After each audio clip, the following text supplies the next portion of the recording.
Greetings all. Hi, I am Shival Kathe. I am an IIT Delhi graduate with over 10 years of teaching experience into IIT JEE Maths and a mentor to hundreds of students. आज हमारा topic of discussion है IIT JEE mathematics के लिए कौन सी books refer करनी चाहिए. मेरे हिसाब से ये एक लिस्ट ऑफ बुक्स हैं. ऐसे बुक्स तो बहुत सारी हैं, लेकिन these are the sufficient list of book जिनको अगर आप कर लोगे तो आप IIT JEE के अंदर एक बहुत अच्छी रैंक स्कोर कर सकते हो. So the first book is NCERT, the second is Cengage series. Cengage series के अंदर बेसिकली हर जो पार्ट ऑफ मैथ्स है, that is nothing but algebra, calculus, coordinate geometry, trigonometry, सबके लिए एक अलग अलग बुक है बेसिकली. तो इसलिए मैंने वहां लिखा हुआ है Cengage series. One more book that is very important is the previous year questions. तो प्रीवियस ईयर के जो क्वेश्चंस है उसका chapter wise classification next book में दिया हुआ है.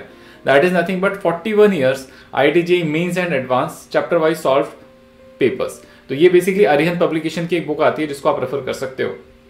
Next is nothing but a book which is meant for advanced level difficult questions. That is nothing but advanced problems in mathematics for JEE Mains and Advanced by Pankaj Joshi and Vikas Gupta. ये Balaji publication की एक book आती है which is very useful again for preparation. But मुझे ऐसा लगता है कि सिंपली नाम बता देने से किताब के आप उसका यूज करना नहीं सीख जाओगे. So it is very important to go deep into it and understand that how to use each of this book for preparation. तो लेट अस टेक दैट. तो सबसे पहले NCERT, इस बुक का उपयोग कैसे करना है. तो ये एक ऐसी बेसिक बुक है जो कि हर स्टूडेंट को हर सब्जेक्ट के अंदर पढ़नी चाहिए. जी हाँ, मैंने सही वर्ड यूज किया, पढ़नी चाहिए, सिंपली सॉल्व नहीं करनी चाहिए. तो जब आपको क्लास में पढ़ाया जाता है, जब आपको कोई टीचर पढ़ा रहा होता है तो उसके दिमाग में माइंडसेट होता है कि यह छोटी सी बात है, स्टूडेंट को शायद पता होगी, तो वो स्किप कर देता है. लेकिन NCERT में वो सारी छोटी छोटी बातें लिखी हुई होती हैं. सारे जो लॉजिक्स है, कॉन्सेप्ट्स को लिंक करने वाले छोटे छोटे लॉजिक्स हैं, माइक्रो कॉन्सेप्ट्स हैं, उनके ऊपर बहुत डिटेल के अंदर लिखा होता है. सो it is very much advisable कि जब आपका चैप्टर क्लास में चल रहा है तो आप इस किताब को पढ़ें और इसमें से क्वेश्चन सॉल्व करें. अब वो स्टूडेंट जिनकी प्रॉब्लम सॉल्विंग एबिलिटी थोड़ी सी लो है, वो चाहे तो इस बुक में से सारे प्रॉब्लम सॉल्व कर सकते हैं. जिनकी प्रॉब्लम सॉल्विंग एबिलिटी थोड़ी सी अच्छी है, वो इसमें से सिलेक्टिव क्वेश्चन सॉल्व कर सकते हैं, क्योंकि प्रॉब्लम्स इस बुक में बहुत डिफिकल्ट नहीं है. बहुत कॉन्सेप्चुअल बेसिक क्वेश्चंस हैं जो आपका एक बेस बिल्ड कर सकते हैं, जिसपे आप मेंस और एडवांस की प्रॉब्लम आगे जाके सॉल्व कर सकते हैं. जिन स्टूडेंट्स के पास ज्यादा टाइम है और जिनका प्रॉब्लम सॉल्विंग एप्टीट्यूड कम है, उनको एक और बुक जो NCERT ही पब्लिश करता है, that is nothing but exemplar problems. ये दोनों ही बुक नेट पे फ्री में अवेलेबल है, आप इसको रेफर कर सकते हो. Next is nothing but the Cengage series. Now this is a very good series जो सेनगे ने पब्लिश करी है. इसको यूज कैसे करना है. फर्स्ट, जब आपका चैप्टर चल रहा है क्लास के अंदर, तो इसमें इन चैप्टर एक्सरसाइजेस है. जैसे वो कॉन्सेप्ट खत्म हो जाता है, आप वो इन चैप्टर एक्सरसाइज सॉल्व कर सकते हो. उसके आंसर्स भी दिए हैं, उन्हें वेरीफाई कर सकते हो. और इसमें सॉल्व एग्जांपल्स हैं जिनका बहुत अच्छा यूज कर सकते हो. आप उन्हें सॉल्व करो, देखो आप कहां तक सॉल्व कर पाए, फिर देखिए कि जो ऑथर है उसने उस क्वेश्चन को कैसे सॉल्व किया हुआ है, और फिगर आउट करिए कि मेरी प्रॉब्लम सॉल्विंग के अंदर मेथोडोलॉजी में कहां कमी है, मैं कहां अपने आप को ठीक कर सकता हूं. जब आप ये प्रोसेस बार बार करेंगे तो by the time the chapter ends you will have certain level of comfort in problem solving. You can carry forward that comfort for solving the exercises of this book. तो उसकी एक्सरसाइजेस को आप खुद solve करिए, है ना. अच्छी बात क्या है, इस बुक के अंदर सारे क्वेश्चंस के सॉल्यूशन भी दिए हुए हैं, लेकिन उसका यूज भी किया जा सकता है, अब्यूज भी किया जा सकता है. अब्यूज ऐसे कर सकते हो आपकी, आपने थोड़ा सा ट्राई किया, नहीं हुआ, आपने सॉल्यूशन देख लिया. प्रॉब्लम क्या है कि अगर आप ऐसा करते रहेंगे तो आपका एप्टीट्यूड ग्रो नहीं होगा, डेवलप ही नहीं होगा. The ideal process should be कि आपने सॉल्व प्रॉब्लम्स तक लर्न कर लिया, अब आप अपने आप को टेस्ट कर रहे हो एक्सरसाइज के अंदर. आप क्वेश्चन सॉल्व करो, नहीं हुए, थोड़ी देर बाद वापस लेके बैठो. मैंने देखा कुछ स्टूडेंट क्या होते हैं, क्वेश्चन को लेके कई देर तक, घंटों तक बैठे रहते हैं.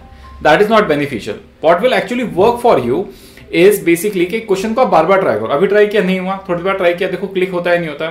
बेसिकली हमें क्लिक होना चाहिए. पेपर में वो क्लिक होना ही इंपॉर्टेंट होता है कहीं ना कहीं. इसीलिए हम उसको क्लिक करने की आदत डालें, क्योंकि जैसे आप एक्सरसाइज सॉल्व कर लोगे, फिर कुछ हो सकता है 5, 10, 15, 20 क्वेश्चन आपके ऐसे रह जाएं जो आपसे हो ही नहीं रहे, आप बहुत दिन तक ट्राई कर रहे हो, उनके आप सॉल्यूशंस देख लीजिए.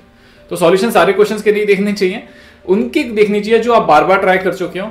और आपको ये ट्राई करना चाहिए कि हम 25 किताबें सॉल्व करने के बजाय एक किताब को बहुत ढंग से सॉल्व करें और उस प्रोसेस के अंदर अपने आप को ग्रो करें. बुक का कभी पर्पस ये नहीं होता कि सारे क्वेश्चंस वो आपको दे देगी. बुक का पर्पस ये होता है वो आपके एप्टीट्यूड को ग्रो कर देगी, और उसमें सफिशिएंट अमाउंट ऑफ वैरायटी होगी, sufficient amount of difficulty level होगा जो आपके एग्जाम को क्लियर करने के लिए जरूरी है. मुझे लगता है इन सारे पैरामीटर्स के ऊपर ये बुक खरी उतरती है, इसलिए इसको सॉल्व करना चाहिए. Next very important thing is the 41 years previous year question papers. अब इसका ये जो चैप्टर वाइज कलेक्शन दे रखा है, it is very useful. Why it is useful, क्योंकि जो भी आपने अभी तक लर्न किया, ये आपको कैसे पता कि वो सफिशिएंट है या नहीं मेंस या एडवांस के लिए. तो उस चैप्टर के प्रीवियस ईयर क्वेश्चंस आप सॉल्व करके देखें. अगर आपने उसके प्रीवियस ईयर क्वेश्चंस को सॉल्व कर लिया तो ये आपका एक लिटमस टेस्ट हो गया बेसिकली कि आप अगर मैंने प्रीवियस ईयर के क्वेश्चन सॉल्व कर लिए तो आगे जो क्वेश्चन आएगा चैप्टर में से वो भी मुझे सॉल्व हो जाएगा, मुझे इस चैप्टर में फर्दर प्रिपरेशन की जरूरत नहीं है।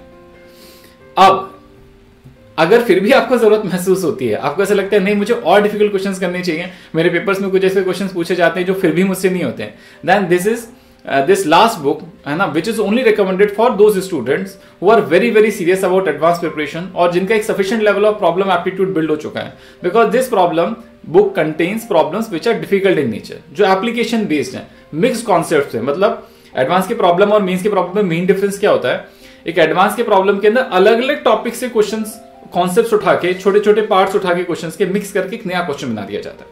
तो आपको थोड़ा थोड़ा सारे टॉपिक्स का नॉलेज भी होना चाहिए।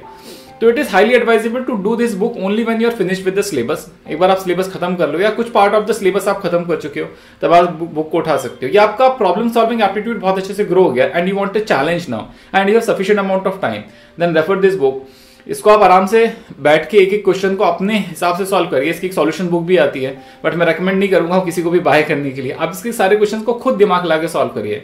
जितना आप खुद सॉल्व करोगे उतना ही आप सीखोगे। इस बुक में बहुत अच्छी चीज क्या करी हुई है, अनलाइक अदर प्रॉब्लम बुक्स, इन्होंने पुरानी जेईई के क्वेश्चंस को लेके थोड़ा सा मॉडिफाई कर दिया, एक लेवल अप कर दिया है उन क्वेश्चंस के अंदर मॉडिफाई करके। सो ये एक्चुअल बहुत ज्यादा मैच करता है जिस तरह के पैटर्न ऑफ क्वेश्चंस जेईई के अंदर पूछे जाते हैं। आई होप ये डिस्कशन आपका बहुत यूजफुल रहा होगा। अगर इसके अंदर आपको फर्दर गाइडेंस की जरूरत है, मेंटरिंग के लिए या one on one doubt sessions की जरूरत है, then you can book your first one on one doubt session और mentoring session free on www.pragvi.com. We are coming daily on Facebook, our Facebook page and Instagram page live at 8 PM. आप हमें catch up कर सकते हैं, अपने questions भी वहां पे पूछ सकते हैं। We'll try and answer your questions as well. What at Pragvi we desire to give you is the attention that you need. Thank you.